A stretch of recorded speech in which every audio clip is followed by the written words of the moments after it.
نبی اسلام نے ارشاد فرمایا لا صلاۃ الا بفاتحۃ الکتاب، کہ سورہ فاتحہ پڑھے بغیر نماز ہوتی نہیں. یا تو انسان اکیلا ہو تو خود پڑھتا ہے، یا انسان امام کے پیچھے پڑھ رہا ہو تو ان کی طرف سے امام پڑھ لیتا ہے. پڑھنی ضروری. تو آخر اتنی ضروری کیوں ہے؟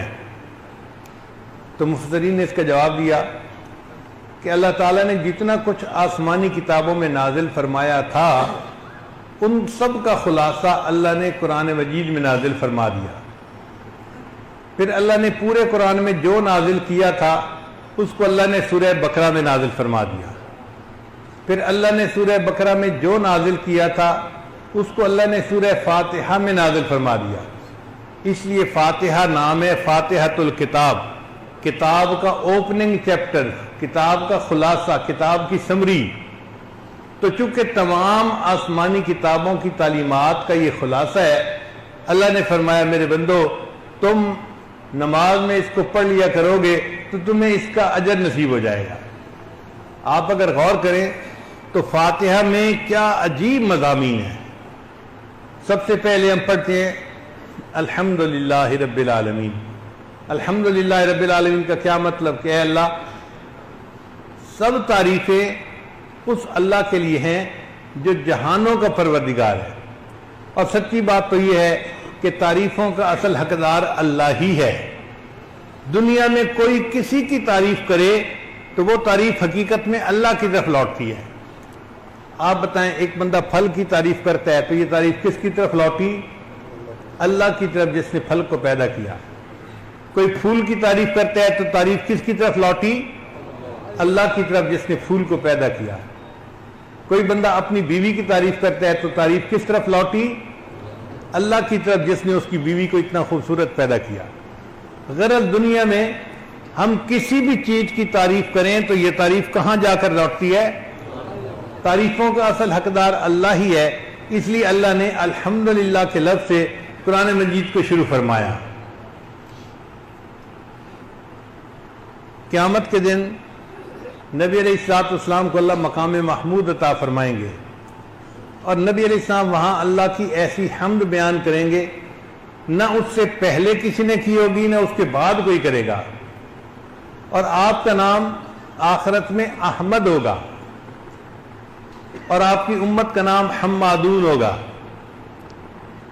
اور نبی علیہ الصلوۃ والسلام کو جو جنت میں محل ملے گا اس محل کا نام بیت الحمد ہوگا.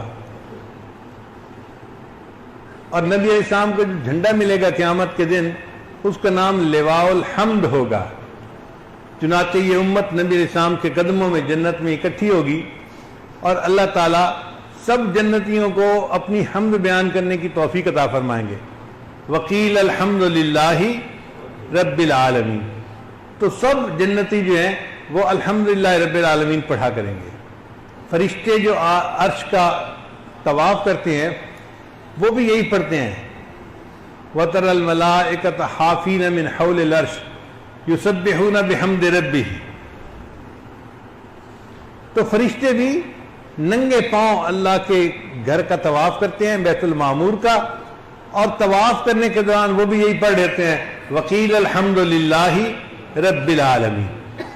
تو دیکھیں اللہ تعالیٰ کی حمد بیان کرنا کتنا ضروری ہے.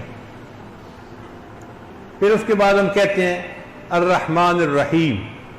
اے اللہ آپ رحمان بھی ہیں اور رحیم بھی ہیں. تو ذہن میں سوال پیدا ہوتا ہے کہ رحمت سے بنے ہوئے یہ دو لفظ کیوں لے گئے؟ ایک کافی تھا. علماء نے جواب دیا کہ یہ دو الگ الگ صفتیں ہوتی ہیں. ایک صفت ہوتی ہے آدمی کا امیر ہونا اور دوسری صفت ہوتی ہے آدمی کا سخی ہونا. کئی دفعہ آدمی امیر تو ہوتا ہے، کنجوس مکھی چوس ہوتا ہے، خرچ کرنے کی توفیق نہیں ہوتی، تو امیری کس فائدے کی. اور کئی دفعہ بندہ سخی تو بڑا ہوتا ہے، پلے کچھ نہیں ہوتا، تو تمہاری سخاوت کس فائدے کی. مزہ تب آتا ہے کہ جب امیر بھی بہت ہو اور سخی بھی بہت ہو. تو اللہ نے رحمت کے دو نام استعمال فرمائے، الرحمن الرحیم، کہ اللہ وہ ذات ہے جو رحمان بھی ہے اور رحیم بھی ہے. رحمان کا مطلب اللہ وہ ذات ہے جس کی رحمت اپنے اور پرائے ہر ایک پہ خرچ ہو رہی ہے۔ دنیا میں ایمان والوں کو نعمتیں کون دیتا ہے اور کافروں کو نعمتیں کون دیتا ہے؟ اولاد کون دیتا ہے؟ صحت کون دیتا ہے؟ رزق کون دیتا ہے؟ تو اللہ کی جو نعمت ہے، رحمت ہے، وہ صرف وفاداروں پہ نہیں، وہ غداروں کو بھی دنیا میں ملتی ہے۔ تو وہ اتنا رحمتیں برسانے والی ذات ہے، اپنے پرائے اور ہر کسی پر دنیا میں اس کی رحمت برس رہی ہے۔ کیا کہنے اس کی سخاوت کے۔ اور الرحیم وہ ذات ہے کہ جس کی خزانے کی رحمتیں بھی بے انتہا ہیں، تو رحمتیں بھی بے انتہا ہیں اور خرچ بھی بے انتہا ہو رہی ہیں۔ الرحمن الرحیم میں یہ دو باتیں کہی گئی۔ پھر آگے کہا گیا مالک یوم الدین، قیامت کے دن کے اللہ تعالیٰ مالک ہیں۔ دیکھیں، ایک ہوتا ہے قیامت کے دن کا منصف۔ اگر منصف تک بات ہوتی تو جج کئی مرتبہ فیور کسی کی کرنا چاہیں تو نہیں کر سکتے، کہتے ہیں جی قانون رکاوٹ ہے، ہم آپ کی ہیلپ نہیں کر سکتے، ہم قانون کے آگے مجبور ہیں۔ مگر جو مالک ہوتا ہے اس کو کوئی مجبوری نہیں ہوتی۔ تو اللہ آپ قیامت کے دن کے صرف منصف ہی نہیں، آپ تو قیامت کے دن کے مالک بھی ہیں۔ جس کو چاہیں گے بغیر کسی علت اور وجہ کے اپنی رحمت سے معاف فرما دیں گے، بلکہ اس کے گناہوں کو آپ نیکیوں میں تبدیل فرما دیں گے۔ آپ کو کوئی پوچھنے والا نہیں ہے۔ جب یہ باتیں کر لیں تو اس کے بعد ایاک نعبد و ایاک نستعین، اللہ ہم آپ کی ہی عبادت کرتے ہیں اور آپ ہی سے مدد مانگتے ہیں۔ یہ جو ہے نا آپ کی ہی عبادت کرنے یہ بڑا ضروری۔ اللہ شرک کو پسند نہیں کرتے، چنانچہ کوئی بندہ یہ نہیں کہہ سکتا اللہ آپ کی بھی عبادت کرتے ہیں اور آپ سے بھی مدد چاہتے ہیں۔ اللہ فرماتے نہیں، مجھے یہ نکتہ گوارا نہیں ہے۔